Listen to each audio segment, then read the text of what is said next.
Ladies and gentlemen, ladies and gentlemen, ladies and gentlemen, welcome into Fantasy Football University, FFU, coming at you yet again in the off season. I'm Mr. Vildacousas. I'm here with Mr. Tom Lang. Mr. Lang, you ready for our first mock draft of the year, sir? Oh my goodness. This is like early, early, early. But you know what? You better prepare because when you prepare, you win your leagues or you get very close. So start preparing so you know where things are happening. You don't have to do one every single day, but just to see where things line up ADP wise so you can make your moves and things like that. So yeah, I mean, we like doing this to show you guys how we like building a roster, and also talk about some of our late round flyers. So yeah. We'll talk more about, where we are positioned in the draft in a couple minutes. But yeah, you got some funny news that anything crazy happened this week or Yes, last week?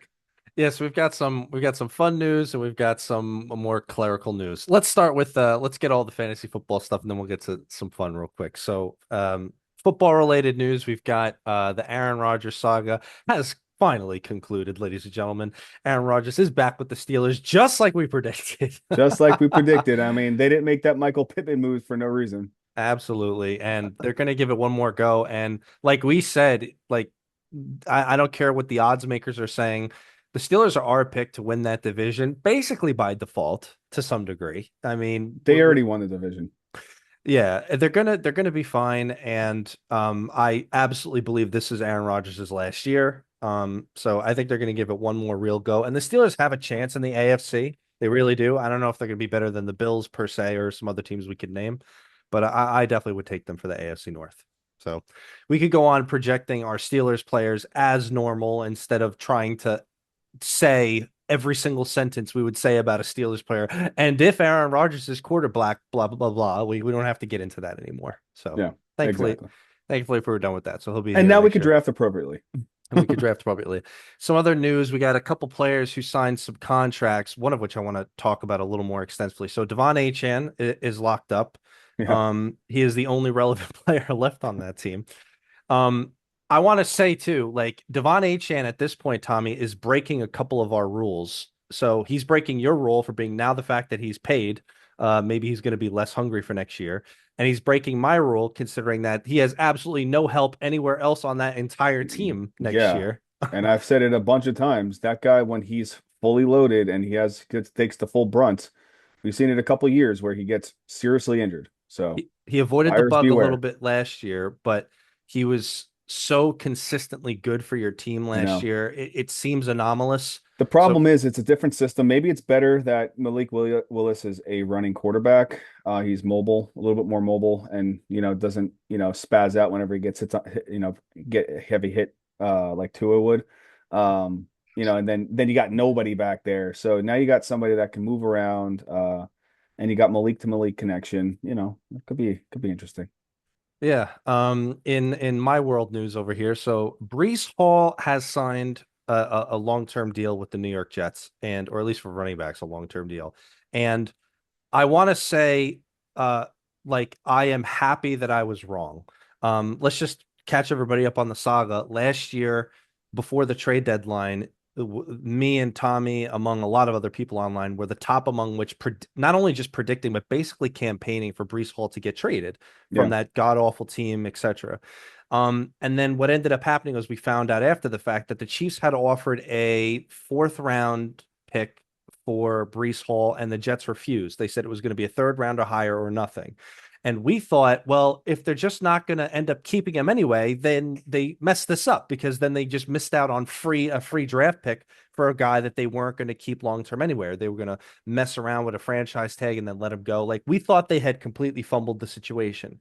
However, apparently their long-term plan was to get this locked up. So it actually ended up being better that they kept him. So I wish I could go back in time and tell myself not to worry.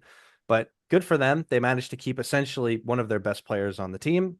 And so now the Jets are a very good team except one position. So I they have mean, sugarcoat very good. basically the Jets have this sounds so familiar in my life. The Jets have an unbelievable team on both sides of the ball except for one position. So we'll see what Gino can do. Not much. We'll I see. mean, it's Gino's back in New York, so we know what happened the first time. or the third time. I mean, like this is the Jets, and then he was with the Giants, The and then only back with the thing that Jets. he I mean, did, the only thing that he did in New York was basically move Eli Manning out of the quarterback role back in the day after he was a Giant. basically, right. And this was after I think a member of the Jets had knocked his jaw and was like broken or something, or that Yeah, whole saga. he's not a team player, man. It's gonna be a problem. I mean, he had 2 good years in Seattle. So I Yeah, because mean, he had nobody around him to tell him to shut up.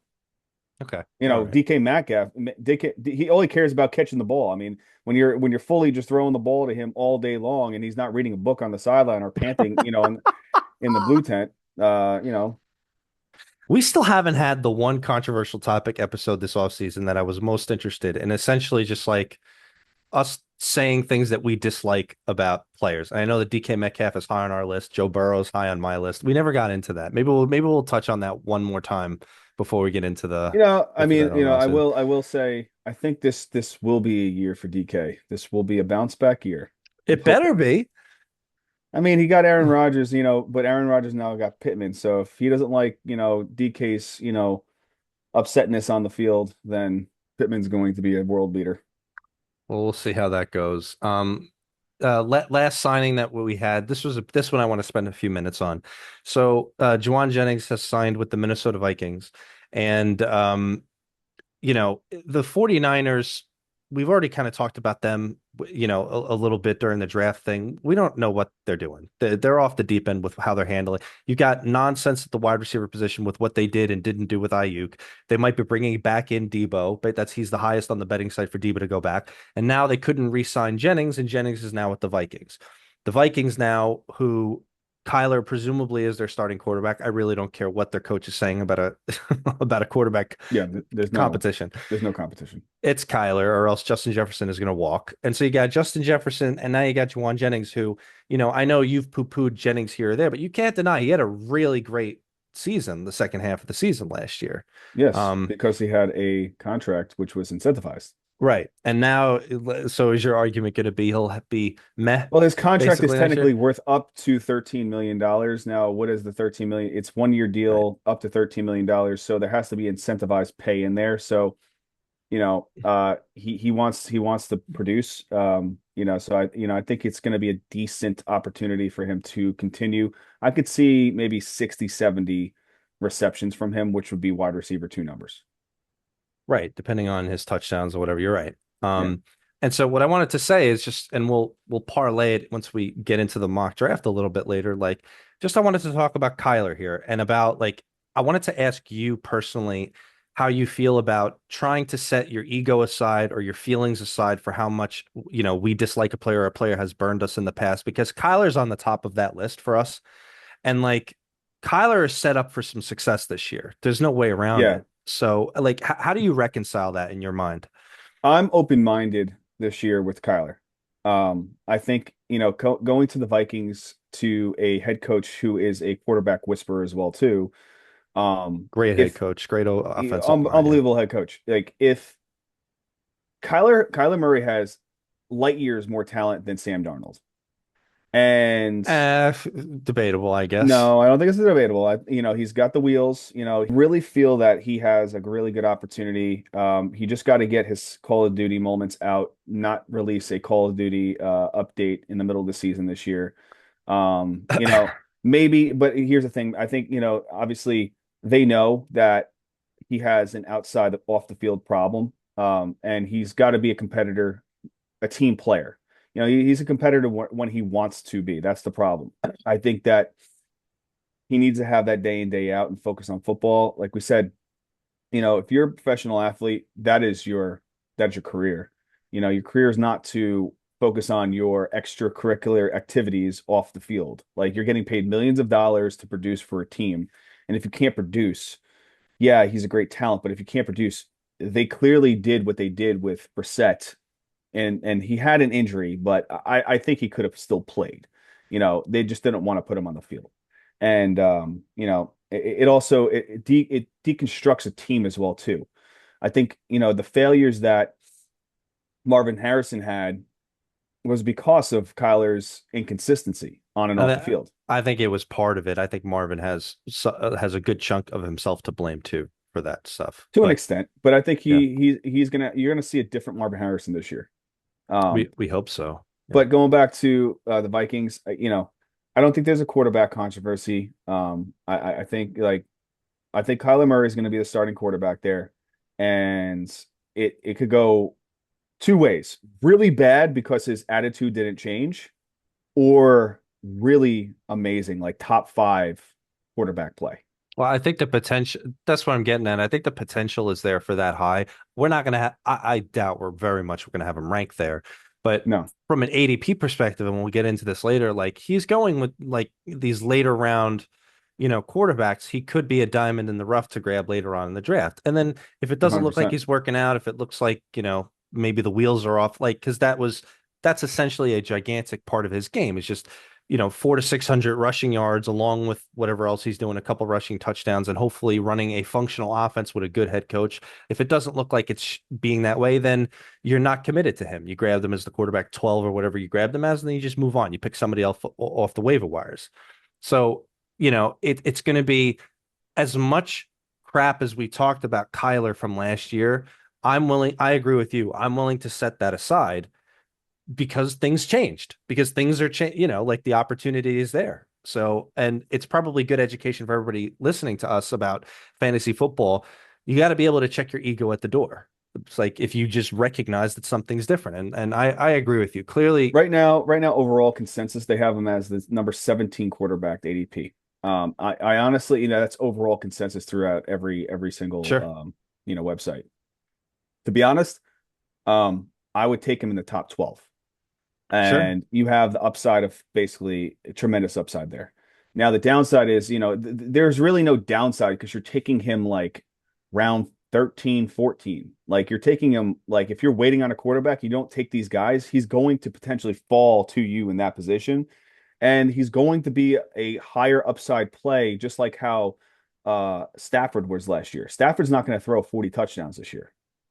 No, I don't he's believe not. it's going to happen. So, a guy that's mobile and that has the opportunity to throw 30 touchdowns because he has the talent around him, that's a play I would like to take. Definitely get throwing a few rushing touchdowns there. I agree with you. And the Vikings, they are a good team. Hmm. So he's set up for some success there. And Jennings will be a part of it.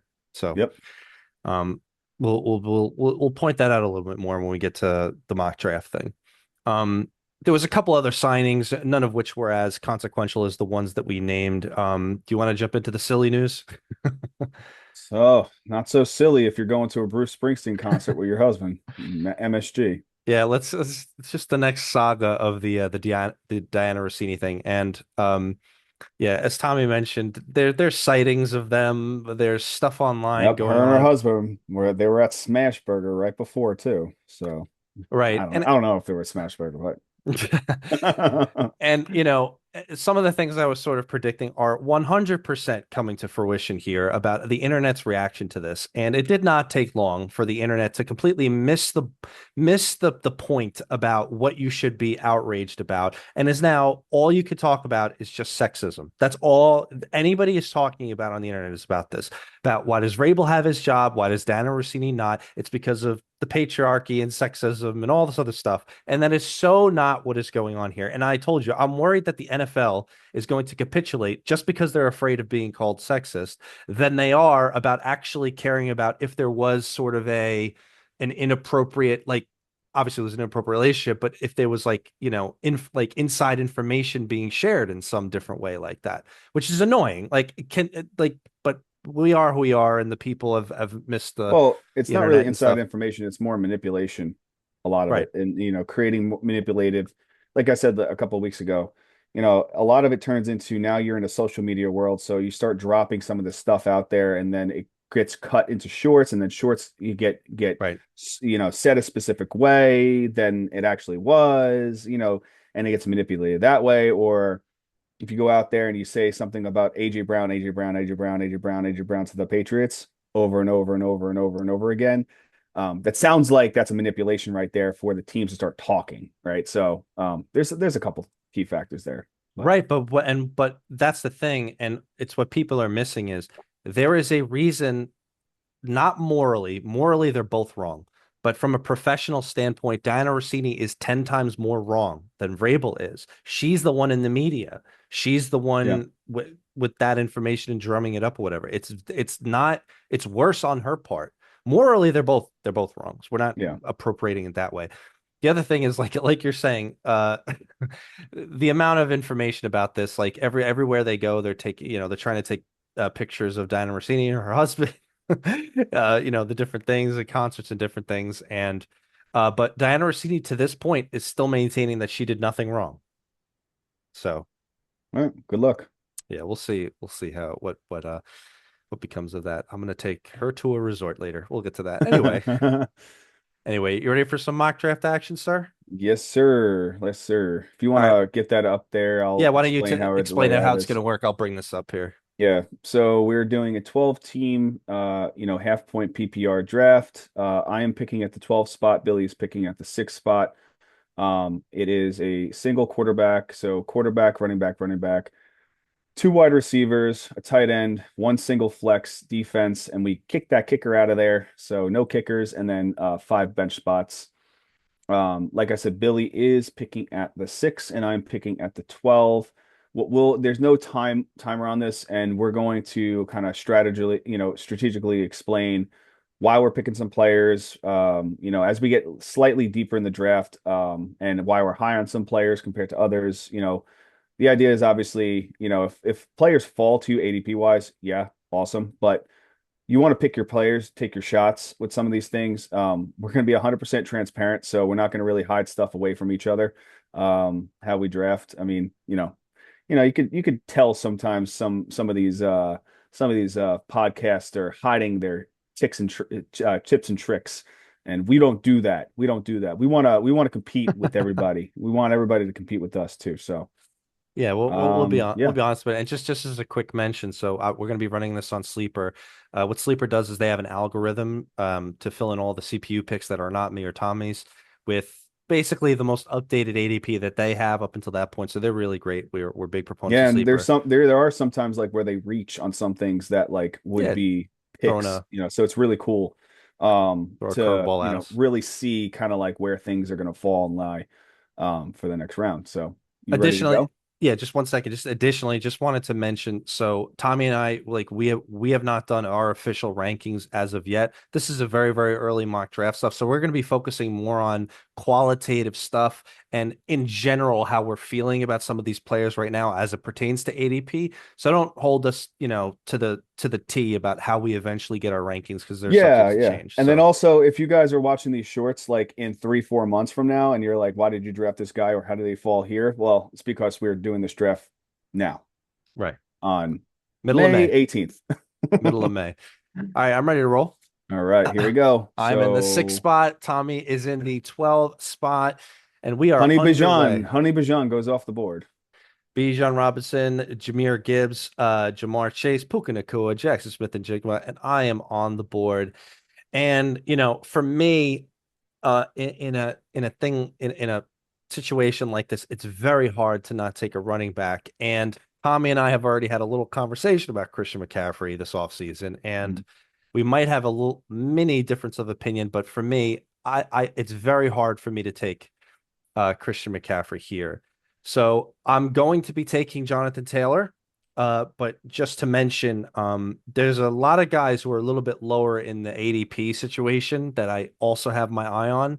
Jonathan Taylor to me just is just to focus on him. So tried and true is going to get you the points. The Colts are going to be back and ready to roll with Daniel Jones. He might not have the psychotic season that he had the first half last year, but I don't know why I was about to say, I don't know why I have a timer. I I don't thought know why we didn't either. have a I don't know why timer. either. There was no timer. Yeah. Um, Okay. one Well, second. yeah, I will. we Yep, are we're paused. I we're am currently updating that. paused. Sounds great for a podcast, by the way. Awesome for a podcast. All right, resume draft. No clock. But There you go. anyway, long story short, I'm taking Jonathan Taylor. It's too good. I'm taking Jonathan Taylor here. He's taking Jonathan Taylor there.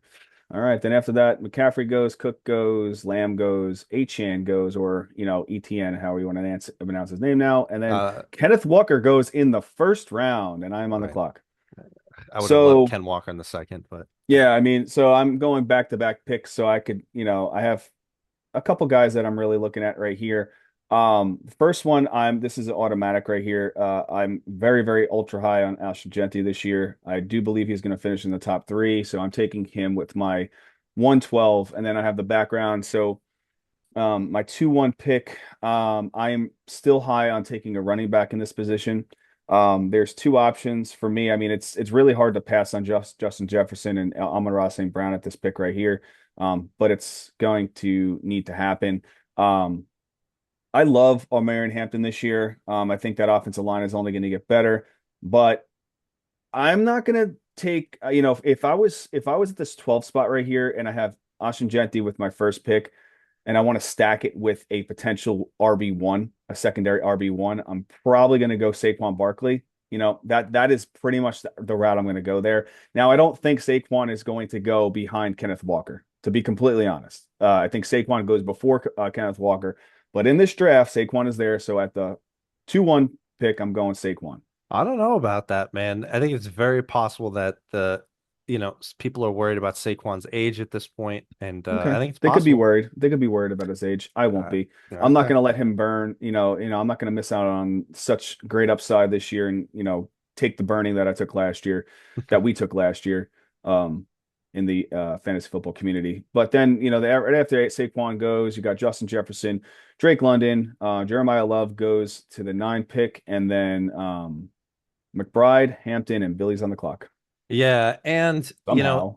there's a bunch of good running back options here, and I like all of them. And normally, like you guys know me, and without getting into all the math stuff, I'm a running back early guy. However, middle of the second round, basically finishing as the number three wide receiver the last three, whatever it is, 4 years in a row. I don't know how I could pass up on Ross St. Brown here. I'm Yeah. going to take him and And that's why I enjoy it. love sleepers because, things like that do happen in some drafts, and that's pretty unbelievable pick for you right there. Yeah, I'll take it. Following on Ross St. Brown, Chase Brown's off the board, Nico Collins, Malik Neighbors, George Pickens, Josh Allen, first quarterback taken on the turn, then Josh Jacobs, Derrick Henry, AJ Brown, wide receiver currently for the Philadelphia Eagles, but probably for the Patriots in a couple weeks. Brock Bowers, second tight end off the board, Chris Olave, and now I am on the clock. So I got a couple options here as the ADP would indicate. Bucky Irving is on the board. The aforementioned Brees Hall we talked Let me about. talk about Bucky Irving real quick. I'm Sure, sorry sure. to cut you off, but Bucky Yep. Irving had another surgery this offseason, which potentially he's he might not be ready to play. He's not going to OTAs, and he may not be ready for the beginning of the season. So that's a big, big red flag right there. Yeah. What's your temperature check on on Baker Mayfield, by the way, while we're I on think the he'd be Bucks? fine. Okay. And do you believe he was injured for the second half of last year? 100%. I mean, the Okay. guy that was taking so many hits, yeah, he's definitely was injured. I gotcha. Well, there's no way I'm going to be taking a tight end here, especially with the top two are completely off the board. So I'm going to be sticking at the running back position. And just in general, with the Brees Hall situation, I feel a lot better about it. They're going to end up like relying on him. Brees Hall is I'd be taking Brees Hall here. Now, I want to tell you, like, there's three names here that I'd be thinking of. Bucky Irving, to Tommy's point, I'm not going to take, but Brees Hall is available, Kyron's available, ETN's available. All three are good, but I have some trepidation for all three. ETN, I Kamara is going to still be there. So what kind of a But how workload? much was he there last year? Well, a lot before he just kind of gave up on the season. Okay. So there's that. The Kyron Williams situation, you believe it's now going to evolve into a 50-50 with Mr. Corm. Sixty So, forty. okay, we'll see how that goes. And the Brees Hall situation, the one thing I have faith in is that he's going to be the bell cow back there. I don't really care about the younger kid that's behind him. Brees Hall is going to be the bell cow back on a team that absolutely needs a running back. Um, as of right now, that's where I'm feeling. We'll see how it evolves in the offseason. I'm going to go Brees Hall. All right. And after that goes Bucky Irving, Rasheed Rice, Javante Williams, T. Higgins, and Ted McMillan. I'm on the clock. So, there are some good running backs still, some RB1 capability guys that could finish in the top 12 potentially. Do I go running back and, then I'm kind of clear with running back for a little bit? Or do I take a wide receiver? Or I do 1-1, or who knows? Who knows here? I'm definitely not taking a quarterback. Let me just put Right. it that way. Um, but there's a couple of good options here. I feel Geno Smith. yeah, Geno Smith. There's a couple of really good options at running back here. I'm not 100% on the wide receivers in this kind of position. Now, if I really wanted to take a wide receiver, I'd have to pretty much reach on one of them or hope that they would basically fall to me in the next round. Um, one of the biggest things here is Do you mind if I cut you off real quick? I would love if you could sure. like help people explain that. So what you said is very key that you might be interested in trying to fill a team need, but you'd be having to reach a little bit here. Do you find that that is a because I find that like when you're sitting at the end of the draft, like in the one position or the 12 position, that tends to be something that you do because you have all these other picks before you end up having to come around. So are you sort of obligated to do that?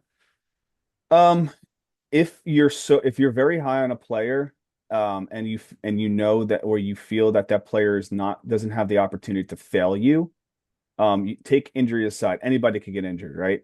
But taking injury aside and looking at the players and how, I have some of these players ranked for me, yeah, reaching almost a round early is something you kind of have to do if you're in that position, in that back end position, because you got to remember you got 23, 24 picks ahead of that. Like you're not going, these players are most likely going to go. So in order for me to kind of fill that position, I would have to make that move like that. Having, and that also is, me passing on Kyron Williams or Travis Etienne as my flex.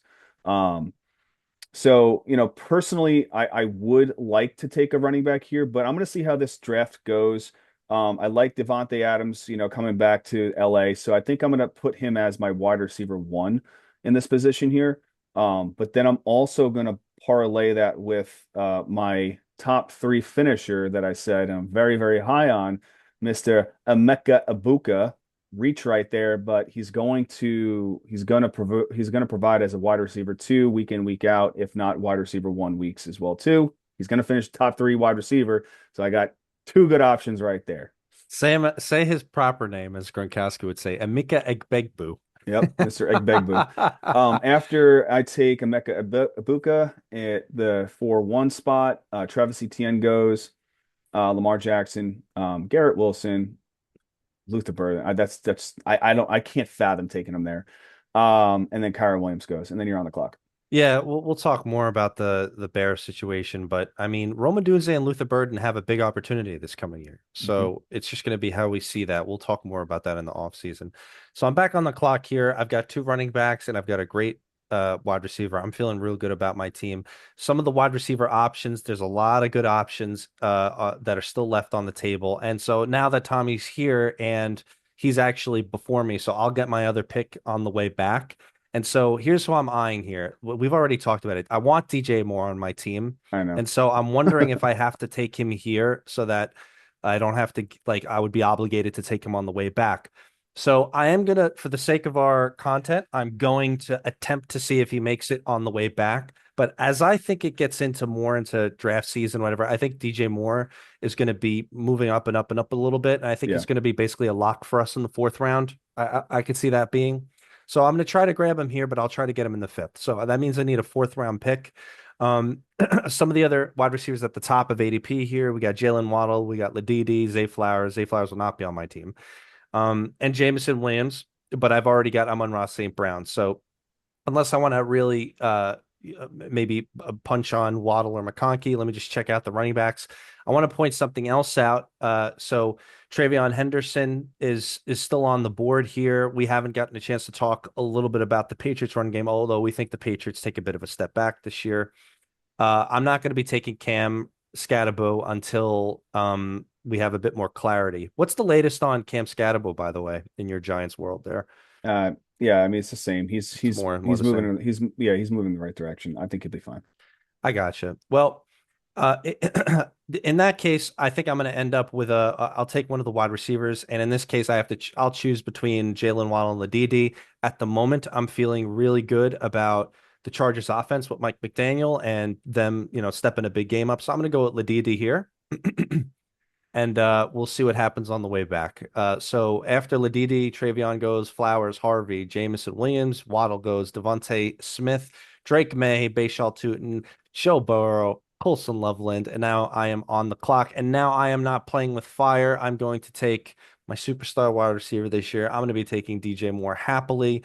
Don't Yeah. really care who else is on the board. I'm taking him. After that goes Cam Scatterboo. Jaden Daniels goes. So the fifth quarterback off the board goes. Man, team seven with tons of testosterone, man. Look at Yeah. that. Yeah, look at that. A lot of running backs right there. Yeah, they're missing the boat on some wide receivers, but that's fine. That's fine. Terry McLaurin goes to team nine, Jalen Warren, Tyler Warren, so back-to-back Warrens. And I'm on the clock with my back-to-back picks. And so I am definitely not taking Mike Evans here. So we could scratch that off. Mike Evans is not going to be on my roster. Well, you Especially with have, that, yeah, especially with that electrified practice facility they have there. yeah. Um, so yeah, so I mean, here's the thing. Like, I'm not a big rookie drafter this early in the game. I love Cardell Tate, but I want Carnell Tate, but I want to see him through this offseason, in preseason, be able to, show that he has that connection. Now, I assume he will have that connection, but there is a lot of mouths to feed on that offense. The amount, what they purchased in the offseason, what they got through the draft. So I do think that he's definitely somebody I have my eye on, but I can't feel like I can take him with this sixth or fifth and sixth pick, this early on. Personally, I think like if he was sitting at the seventh spot, in the seventh round, that's somebody I would take, without thinking. But I have to feel like I have to pass on him right now. There, at this spot here, I do think I'm going to lean more towards a running back, and then probably take a more solidified wide receiver. So I'm going to go back to back. With the team second chance opportunity. I'll talk about that guy in a second. Um, but I'm going to take my shot here. I love DeAndre Swift. I think he's a great running back for Chicago, but Monangai is, breathing down his neck there. I don't know. That's right. We both feel that Monangai is going to have a nice bounce back year, and it could pretty much be like a 50-50 split right there. Um, Personally, I think David Montgomery is probably the best pick for me at a running back in this position due to the situation of the offense he's in. He is going to be the number one running back there. He showed he was able to do that in Chicago. Then he went over to, whatchamacallit, the Lions. He was a 1-2 punch over there, and I think he's going to re have an opportunity to basically regain a heavier role here. We know he's a good running back. We know he can score touchdowns. So David Montgomery is my pick here with my RB3. Um, the next pick, basically, you have a couple different good options at wide receiver. Not taking a tight end, so I'm passing on Harold Fannin right here. The next tier of tight ends, I'm going to pass on those guys.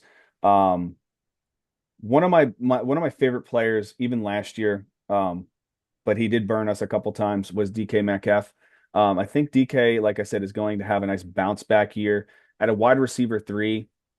Flex, I think that's a really good opportunity. Somebody that can be a solid wide receiver two for the entire year, with wide receiver one potential. So here I'm going to take DK Metcalf with my 6-1 pick. Right after that, DeAndre Swift goes, Quentin Judkins goes. I didn't take Quentin Judkins because injury situation, but if he was 100%, I probably would take him over Montgomery, to be completely honest. Tate goes, Wilson goes, and then the electrified Mike Evans goes, and Billy's on the clock. Yeah, I'm on the clock here. Let me give you let me give you some information about what I'm kind of looking at. So I'm full disclosure right now. So I have my eye on a later round running back, and he's not even like as far late round. He's not even on the ADP at the moment. I really want to get my hands on Jadarian Price. Starting running back for the Super Bowl champion Seattle Seahawks. I mean, Yeah. he's like all the way farther down. To me, he's such a value right now where he's going. I doubt he's going to remain that far down Yeah. when we I mean, start he's getting right closer now, into. he's now ADP wise 124 ADP. So, I mean, I mean, that's pretty far. if you look at it from a specific standard, from last year, that's like Javonte Williams grounds right there.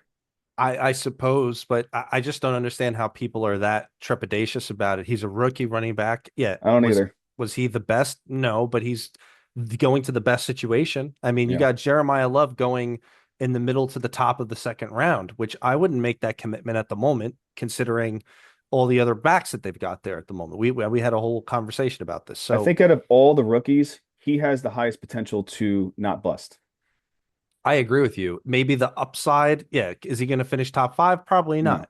But he's not going to bust for you, especially not there with the current ADP. no. So I got my eye on him in the later rounds. We'll see how far that falls. So other running backs that I could take a look at here, Tommy and I have had an absolute love fest with Chuba Hubbard, and I think that might be where I'm going here. But just to mention, we've got the Ramondre Stevenson pick, we got the Monungai pick from earlier. That's so more of a 50-50. You got the Pollard situation. I mean, we already talked about that. We actually think Tennessee is just going to be a three-man show, maybe until very late in the year, and then the rookie takes over. I could go Corum. Dobbins, who I think is set to have a very good first couple games and then maybe drop off because of all the backs that they've got there. They've got our favorite rookie running back, Jonah Coleman, plus, everybody else there, Sarah McLaughlin and RJ Harvey and everybody else. On the wide receiver side, they've got Christian Watson, who I am feeling good about. Roma Dunze, do I take the shot here? But I've already got three good running backs. We've got Jacoby Myers sitting there, Makai Lemon, Cortland Sutton. I'm not sure. We actually haven't talked about, Tommy, how we see the Denver wide receivers showing up this year. We got a lot to talk about this offseason, so we'll get to that. So no more ado. I'm gonna end up picking up Chuba Hubbard here. I think it's too good of a value. Starting running back, I think he's gonna have a good year. I'm going Chuba Hubbard. So following Chuba Hubbard, Roma Dunze is indeed off the board. Then Colin Monungai, Christian Watson, Tucker Kraft is now off the board. I'm amazed that he's going there. We don't know how healthy he is. Following Kraft, Fannin on the turn, then Jordan Tyson. Team one has both of his onesie positions. Then Ramondre Stevenson, Kyle Pitts off the board, Tony Pollard, Jalen Hurts, and now I'm back on the board again. So usually I'd be going later, but I'm just going to take a quick peek at the onesie positions just for reference for everybody. At the quarterback position, if you want to grab Jackson Dart, this is where you would get him. No. I'm probably not going to take him here because I like the late round quarterback so much more. Herbert, who I'm very, very high on, that'd be a great connection there. Herbert to McConkey on my team if I wanted to go for the stack. I mean, Patrick Mahomes, but we were not sure really his situation. Dak is here. Trevor Lawrence is here. I mean, there's so many quarterbacks to choose from. I think I'm going to wait on that. Um, at the tight end position, just to mention, the top guys on the list here: Laporta, Kincaid, Gadsden, Henry, Goddard, Ferguson. Tommy already knows my late round tight end shot, well, so I don't need to really rush on a tight end here. So I'll just stick at the running back or the wide receiver position. So more at running back. I'm going to hold off. I'm going to see if Jadarian Price actually makes it around. We'll see. Maybe Tommy will probably eat him up. We'll see if I get lucky or not. That's At a the possibility. at the wide receiver position, which is where I'm going to stay. I could have my Jacksonville wide receiver of choice, Jacoby Myers or Brian Thomas, or I could go, like we said, the Cortland Sutton situation, or we could get Marvin Harrison, or even the Alec Pierce, the business. So no more ado. I'm going to make a decision. It's going to be at the wide receiver position. I'm going to take a guy. I'm going to take the shot to see if Brissett puts up another 600 passing attempts. I'm going to go Marvin Harrison here.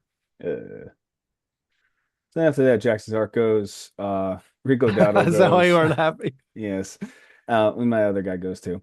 And Laporta goes, and Brian Thomas goes, and Herbert goes. So I am on the clock. Two of the guys that I was looking at went, which is okay. I mean, there is a couple different options that I'm still looking at. I feel like in this position right here, I'm still looking for a good, solid, basically wide receiver two that's still on the board that proven himself year in, year out to be a wide receiver two. Um, and he due to injury and trades and this and that, best route runner on the Jacksonville Jaguars is still on the clock. Mr. Jacoby Myers I will be taking at 7-12.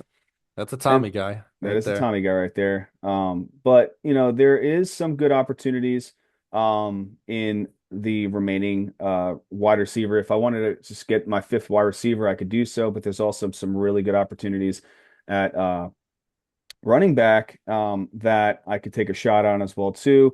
We already know J.K. Dobbins is more than likely going to be the solidified RB1, but he's going to be sharing some opportunity with what's his name back there as well too. RJ Harvey. RJ Harvey is obviously getting taken early, like he was last year, and he's just gonna be splitting the room with JK. And that's not just kidding. So Oh my gosh. um, You're you on a know, roll today. yeah, but there is a player outside of obviously Jadarian Price, that I am looking at as well too, just because due to injury and Bucky Irving having an issue potentially, Kenneth Gainwell has a really good opportunity to get a lot of passes in the backfield like he normally does, but then also get some run on the ground. He's definitely somebody to have an eye on. Do I think that he's going to have a better season than Jadarian Price? Probably not. Or it could be very close. But I'd probably, if I'm going to take a running back here, I'd want to basically have more of a solidified running back. I could take a quarterback here, but I still feel like it's a little too early for that one. Um, Quarterbacks coming off the board. There's one, two, two teams outside of mine. So three teams don't have a quarterback, and Billy's one of them as well too. So, we're in a good position right here, unless quarterbacks start getting doubled up. But not to continue to talk because not everybody wants to hear me talk anymore. In this play right here, I'm skipping on J.K. Dobbins here, and I'm going to be taking Jadarian Price with the shot. Okay, you said you weren't going to take him here, but I all took him. right. Yeah. After that, J.K. Dobbins goes, Sutton goes. So back-to-back Denver guys go. Got Caleb Williams goes to team 9. So there's two more teams that don't have a running to have a actually sorry, I made a mistake on that one earlier. There's three more teams that don't have a quarterback. Makai Lemon goes, and then Kincaid, Mr. Kincaid himself, Mr. Clean. Yeah, so the price pick there by Tommy, yeah, it's I think ADP is going to take a little while to catch up, but I think him in the eighth round is such a good value.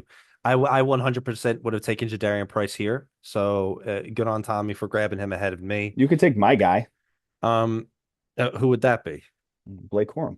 Oh, I could take the quorum pick, and you're right. But I just like is the upside there? Do I want to take that? I could go Brian Robinson. The upside it really isn't there for me. Jones, we're not really sure how the Vikings backfield is going to go. Like we said, Gainwell's going to catch a lot of passes, but it's going to be another fit. There's a couple of these backfields that are just straight up 50-50s. Tampa Bay's another one of these. Algier, not interested in. Connor, I'm not interested in. I could go the quote unquote starting running back for the Washington Commanders, sir. Ja'Cory Krosky Merritt, which will Do have it. I dare you. I just might I don't think I'm gonna do that. That would literally be like taking Joe Mixon last year. That bad, huh? So I do have my eye on Alec Pierce. I think he's gonna be such a great pick this year. However, at this point in the draft, like in terms of the quarterback position, it's very hard to pass up on Trevor Lawrence here. I think he's going to have a great, great, great season, and I know for a fact he's not going to make it back. Team 3 doesn't have a quarterback. He's the top on the ADP. So I'm gonna take the plunge on Trevor Lawrence, considering I've already got four really good wide receivers, and just because I want Alec Pierce isn't good enough a reason, I'm gonna grab Trevor Lawrence here. It's locked in at quarterback. Following my pick there, Blake Corum's off the board. Pearsall, yep, there goes Dak Prescott to team 3. Alec Pierce is off the board. Addison and Godwin on the turn. Parker Washington now off the board, who I think is the best wide receiver in Jacksonville. Then Ken Gainwell, then Oronde Gadsden, then Patty Mahomes, and now it's back on me. So now that I'm locked out of the quarterback position, I don't need to worry about that. I could start glancing at some tight ends, although I have some later round shots that I'm much more interested in. So, but just to mention, Hunter Henry's still there, Dallas Goedert, Ferguson, Fergalicious, Mark Andrews, Schultz, Kittle, and then of course Juwan Johnson. But I really like the later round guys, man. I really like Juwan Johnson. I like the sleeper pick of mine, Jake Tonjes, much later on in the draft. So I'm not so worried about that. Glancing back at the running back position, so since Tommy beat me on that running back pick, I have in the back of my mind, maybe trying to get somebody with a little bit more of upside there. And really, the only other guy there is, I would say, Jordan Mason within the guys that we could actually see. And then the rest are going to be guys that you'd be taking a shot later. So, by the way, did you agree with my assessment about the Tennessee backfield when we were talking about it? About the rookie there taking over halfway through the year? No, You didn't agree with that. no. Okay. So you're still on the Spears train, is what you're saying. I'm still on the Pollard Spears train. Really? Yeah. Okay. All right. Well, in that case, I'm just going to stick at the wide receiver position, really, really hammer that home. And I'm going to attempt the Michael Pittman situation, assuming that DK Metcalf is not going to get every target there. So following Michael Pittman, Wandale goes, Hunter Henry is now off the board. There goes Brian Robinson, Dallas Goedert, Brock Purdy, which probably annoyed Tommy. And now Tommy's on the clock here. Yeah, so it's the ninth pick, so 9, 12, 10, 1, back-to-back picks. I have a really good opportunity just to, some of these quarterbacks are getting doubled up now. So you got, the Hurts and Mahomes team, you got the Herbert and the Purdy team. Um, you know, and people do this, right? This is what They do. happens. Like people start hoarding quarterbacks for some reason. You think that's going to hurt me, but it's all good because there's still options out there that I could take shots, and potentially a guy that you're looking as a streamer could turn into a week in week out starter. So there's some good opportunities still out there. But I'm still not pulling the trigger on a tight end or a quarterback right now. I'm looking for upside. I'm looking for my fifth wide receiver, potentially my fifth running back as well too. And the first one I'm going to go with, we talked about him earlier, Juwan Johnson. Oh, no, we didn't talk about Juwan Johnson. We talked about Juwan Jennings, and Right. I was looking at the wrong guy. And Juwan Jennings, he's still there, still there, still there. I think he's Right. still there. Yep, he's still there. This is Um, what tilted drafting looks like in real life, folks. Yes, yes, yes, yes. It may be a little too early for me to take Juwan Jennings, so I'm not going to take Juwan Jennings here. But I am looking at the running back room still on top of that, and Aaron Jones is still available. Now, as my running back five, I would have no problem taking a shot on an Aaron Jones here. We do know what he brings to the table when he's healthy. He is a pass catching running back. We know that Kyler is going to open the field a little bit more, which is going to open the field for Aaron Jones and for Mason as well too. There's nobody else back there. So I'm going to take a shot here and take Aaron Jones with this pick. And then I'm going to be in this place here. So now I have So a couple. just to pause you real quick. So I know we're in this is obviously a mock draft. Things are going to evolve as we get closer to. I'm surprised, especially as locked down at the running back position you are, you wouldn't have taken Mike Washington just to shore up your insurance for Ashton Genty. No, it's So okay. okay, yeah. I'm not normally, in some of these, in drafts at total, I'm not as a handcuff connoisseur. So, All right. And um, not as much as I am, but there are no, certain scenarios we're in lockstep about. But yes, yeah, like I would say I'm more of that than you are. I agree. yes, yes, yes. Um, Now, Quentin Johnson is there. He's not going to have the consistency ratio that he would normally have. I think the biggest that he had last year, like he was so big the first couple weeks and then it just kind of faded off. I think it goes back to Lad McConkey. He's going to have a fantastic year. But I do like Khalil Shakir in this play here. I also like Jaden Reed taking a shot there. Oh, that's a great Um, pick. Yeah. yeah, so it's kind of between both of those guys. Jaden Reed with no Romeo Dobbs opens the door. He's coming in the year healthy. Khalil Shakir not having to be the primary guy, having DJ Moore there, it opens the field for him as well too. Um, the play that I have to, at that point, because you're talking about my fifth wide receiver, you're talking about a guy that's going to be a fill-in. If that, I'd rather go with upside. And I love Khalil Shakir, but I think Jaden Reed has more upside than Khalil Shakir this upcoming year with less of no, not having a wide receiver one on the team, but having an opportunity to announce himself as a wide receiver one like he did in the playoff runs 2, 3 years ago. So I'm going to take Jaden Reed here with my 10-1 pick. After that, Ferguson goes, Schultz goes, Kittle goes, Algier goes, Mark Andrew goes, and Billy is on the clock. Lots of tight ends off the board, and yeah, a little bit of craziness. I'm curious why you thought the upside for Reed was better than Shakir. So like I said, I mean, there's less. there's less in the wide receiver room now than there was last year. Romeo Dobbs is not there. I think Watson is going to take over the touchdown opportunities, when it's a throwing opportunity. Jaden Reed is going to be open, have a clear path to be, healthy. And then also the fact that he is a smooth, crisp route runner, better than Golden. So I think he's going to step up as the pretty much the second target, or 2A or 2B opportunity because you're going to have Tucker back, Tucker Craft. So I think Jaden Reed has a tremendous opportunity to basically overstep like the Shakir train right there. Okay. No, I don't necessarily disagree with you. All right, so now I'm on the clock here, and just to catch everybody up, I've got three running backs, five wide receivers, and I did get my quarterback. I was very happy to grab Trevor Lawrence in the last round. So I really, really should get a running back, but just to peel the curtain back, just to mention, just some running backs I'm taking a look at a bit farther down is I'm very into as we alluded to a little bit earlier. I'm very into the young rookie running back who's at Tennessee, who I can't even remember his name right off the top of my head. He's the kid from Penn State. He's one of the rookies to me that has the best opportunity to take over towards the second half of the year. So I'm trying to keep an eye on him for the later rounds. Right now, off the top of my head, his name is escaping me.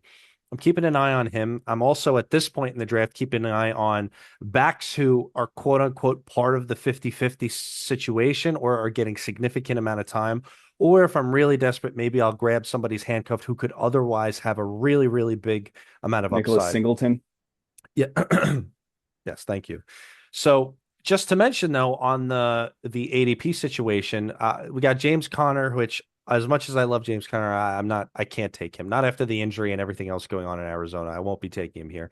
But I just did want to talk about JCM. So as much as Tommy and I poo-poo on JCM, and rightfully so, and trust me, I'm not going to be taking him here, but I just wanted to talk about the Washington backfield because to me, Tommy, this backfield is like there's going to be some sort of value here. I just don't know how to make of it. I mean, you've got JCM, you've got Austin Eckler, who may or may not be back. Even let's say he's not back. Let me ask you, Rashad White, Jerome let me ask Ford. you, was there value last year in the Arizona Cardinals backfield? There was. That's why we Yeah, kept talking about him. I and you had mean, to figure it out week in, week out. Do you want to do that in a draft and figure it out week in, week out? not really. No. Okay, Then I so have a there you feeling go. we're going to Move talk on. about Washington the entire year next year, which is going to That's be fine. We could talk about them all year because they're going to be basically, opportunities to get off the waivers. So, I agree. Well, what I am going to do is there's another name on here. I'm actually looking at I'm excited to grab Jordan Mason on the way back. So I'm imagining he will drop because I do think Jordan Mason, if for nothing else, is going to last a lot longer than Aaron Jones this year. I think Aaron Jones might be on his last legs. So what I am going to do is I'm going to break my rule a little bit. I'm going to take a tight end a little bit earlier than I would have wanted to, just because I like both of these guys so much, Jawan Johnson and Brenton Strange. But since I've got Trevor Lawrence, I might as well go for the stack there. I'm going to grab me some Doctor Strange. It's going to be my tight end. okay. And I'm going to And keep an eye then on, Jawan Johnson goes, right. Stephon Diggs, who's not on a roster right now. Then goes Saquad, uh, Sadiq. Sadiq Saquad, uh, Travis Kelce, James Conner goes, Zach Charbonnet. So you got two hurt backs back to back to team one. Bo Nix, Quentin Johnson, Stafford, and Romeo Dobbs, and Billy's back on the clock. I'm back in the clock. And like I said, I'm going to grab Jordan Mason here. I do believe Jordan Mason, I wish that he did more with his opportunities that he did last year, but I'm open to the opportunity. I'm open to I was encouraged by nobody else was brought in there. And so clearly they're happy, quote unquote, with the backs they've got. I'm feeling decent enough at this point in the draft with Jordan Mason. After Jordan Mason, JCM is off the board, then Khalil Shakir, then Jordan Love, Tyrone Tracy, and Woody Marks after that. Now Tommy's on the clock. Yeah, so now, now is the point like where we were talking earlier about, Mr. Kyler Murray. For the way that this draft is set up, I'm not going to be able to draft a running back or a wide receiver because I've already filled those spots and have no more opportunity to draft any of those guys. So I'm forced to either take a defense, a tight end, or a quarterback. And so I'm going to go, there's two different options that I'm looking at. I like Kyler Murray, but Baker Mayfield is there as well too. To have the stack with Baker and Abuka, I think that's a great opportunity. Kyler, I don't have a stack there potentially, so unless I go with Hawkinson at tight end, and we all know what happens No there. way. So I'm going to take Baker here. I think he's going to have a nice bounce back year. He has a great opportunity, especially in the division that he plays in. He has a great opportunity to produce. And then, with the tight end position, there's a couple different decent options. Um, Personally, I don't feel comfortable with looking at the Los Angeles Chargers because there's three solid tight ends in Los Angeles now for the Chargers. The Joker's a great talent, but I just don't think that it's a good opportunity fantasy wise for him. I mean, if you're looking at it, um, you got Gadsden, you got Njoku, and you got a couple different guys. I mean, you got Charlie Kolar, who's a blocking tight end. But I just don't see there being a positive play with him being a potential streamer. I think there's two options as week in, week out streamers. I do like Chigna Okonkwo. He is with Washington. You've always liked him. Yeah, with no Ertz, that's a great play right there. They clearly don't trust the young tight ends there. They're going to Ben go with Sinnott, for whatever yeah. reason, man. They brought him in. He was a highly touted guy, but So whatever. but you got a ultra highly talented guy in Okonkwo. But I might go Homer here. The two players that I do like very, very much this year as solid tight ends that have pretty much there could be a week in, week out opportunity, which would be AJ Barner and then Isaiah Likely. Um, AJ Barner, we saw what he did last year. I think it's only going to get better this year. But Isaiah Likely is coming into a system where, yes, you have Theo Johnson there, but they paid him to come to play as the tight end one.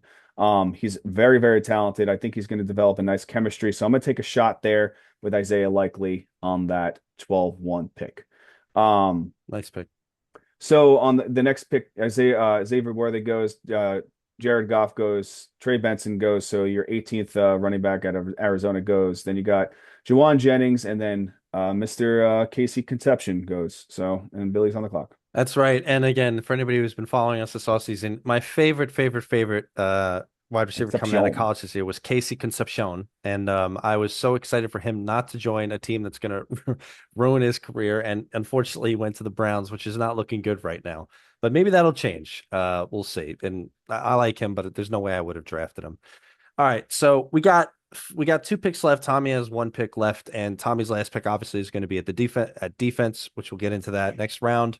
So I'm gonna wait until next round to grab a defense. At the moment, I have to make a decision here. And it's either gonna be running back or wide receiver. I've got five wide receivers, I've got four running backs. Just glancing at the running back situation.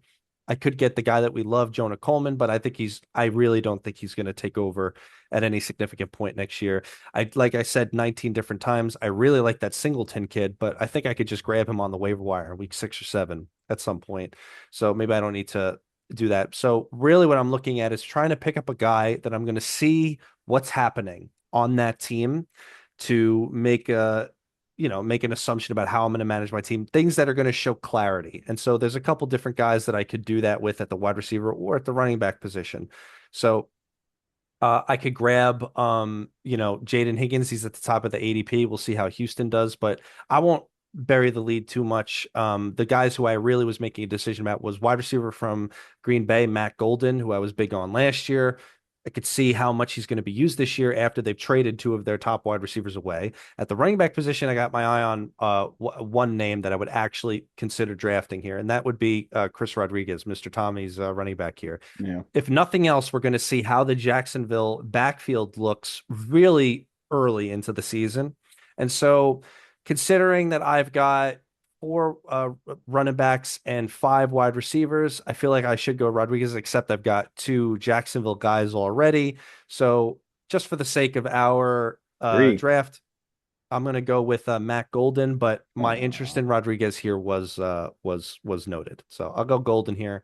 and I'll prep for a defense. So after Golden, Spears goes, Rashad White, Malik Willis is now off the board, amazingly. Jaden Higgins goes, TJ Hawkinson, and then on the turn now in the final round, Steelers are off the board, Saints are off the board, Seahawks are off the board, 49ers, Raiders, and now Raiders. I mean, God bless them. Now they're off the board. Well, they I might just as well take the Titans. we just I actually want to spend 2 seconds to tell everybody like really how you guys should think about defenses. Don't spend up just to get yourself like the Broncos or Yeah. something. Okay. Try to go look at week 1 matchups and see who is going to get killed, who's going to have a really good. So I'm going to look up the week 1 matchups right now. And just real quick, while I look that up, I just wanted to tell, like, do you think the same way about defenses? It just depends. I mean, some defenses just are just, they could let up some points, but they're going to get sacks. They're going to get, turnovers. You want So opportunistic, right? yeah, yeah. There's some teams like where they're in really, really tight, tough division and still they'll produce for you as a top five, so, but you don't want to draft that way and be like, draft early a tight, sorry, a defense to fill a position. Like I could have taken a defense, the exact defense I wanted, where I took Jaden Reed, right? But I think there's more upside with Jaden Reed, right? So, and you could stream defenses all day long. Yeah, and just to say, as crazy as the Raiders defense looks here, I just want to point out the Raiders have a really good week 1 matchup. Take a guess who they're playing. I don't know. They are home against the Dolphins. So it's not as crazy as it sounds. But I'm going to be taking the Jacksonville Jaguars here just to get even more Jaguars on my team. The Jaguars week 1 matchup, I just had it right here. They are home against the Browns.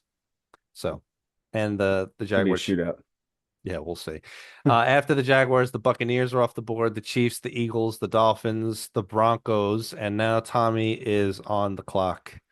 Yeah, I mean, so there's, We I'm close not going to this take, out. yeah, I'm not going to take forever on this one, but there's a lot of good opportunity when it comes down to it. The one big team that, like, say, if there's a route that you could go, like, there's a team that you could set it and forget it, um, which would Which is be for eh. me which would be the Buffalo Bills, because of the division they're in. Um, and but there's also like some good opportunities. Like, I do think the Los Angeles Rams have a good opportunity week in, week out, not week one, because week one they play a 49ers, I believe. They do. Um, so, again, if I'm taking a team here, I probably would work with something that, I think that can create some turnovers. I mean, I do believe the Buffalo Bills did some really good stuff on defense this offseason. So, if I'm going to set it kind of and forget it in a sense and then, manipulate if I need to here and there, I'm going to go that route. So I'll take the Buffalo Bills. And that's fine. And just from a philosophical standpoint, like Tommy saying that halfway tongue in cheek, you really should never set and forget, especially at these onesie spots like defense or like you should be reviewing what's on the waiver wire and most of all matchups. So yeah, the Bills have have a good defense in and of itself, and they have a pretty good week 1 matchup. They're at Houston. But like if the Bills are about to like I don't have their schedule anymore, but like if next week, the following week, the Bills are at Detroit, maybe that's not the best Hmm. to go, and you Yep. could switch it up and see like who has a good set of matchups the next couple of weeks. You and I always do that when we talk about the waiver show during the season, so we'll keep you guys hooked up with that. But there we go. So I'll give everybody my team at quarterback. I got Trevor Lawrence. My running backs, my starting running backs, Jonathan Taylor, Brees Hall. Wide receivers, Amon Ra and Ladidi. Tight end, Brenton Strange. My flex is currently DJ Moore. Defense, the Jacksonville Jaguars. On my bench, I got Chuba, I got Marvin Harrison, Michael Pittman, Jordan Mason, and Matt Golden. Yep. And quarterback, I got Baker Mayfield. Running back, my two running backs, you got Alshon Jeffrey and Saquon Barkley. Wide receivers, two wide receivers, Devontae Adams, Emeka Ibuka. Tight end, Isaiah Likely. My flex as of right now is David Montgomery. Defense, Buffalo Bills. And then my bench is DK Metcalf, Jacoby Myers, Jadean Price, Aaron Jones, and Jaden Reed. Yeah, and I just maximized the screen for everybody. You guys can kind of see how the draft went as you want. So there we go. That's our first mock draft of the year. You guys let us know how we did, which team you think won, me or Tommy, or possibly one of the AI teams. You guys let us know. How do you feel about your draft there? It's our first go I, around. I think this is a nice little start. I mean, we should probably create a league out of this and invite people to the other teams. Yeah, be team seven, high testosterone. Let's go. Yep, yep. Yeah. No, we did good. So thank you very much for sticking with us, guys. Lots of stuff coming up this off season. Closing thoughts, Mr. Lang?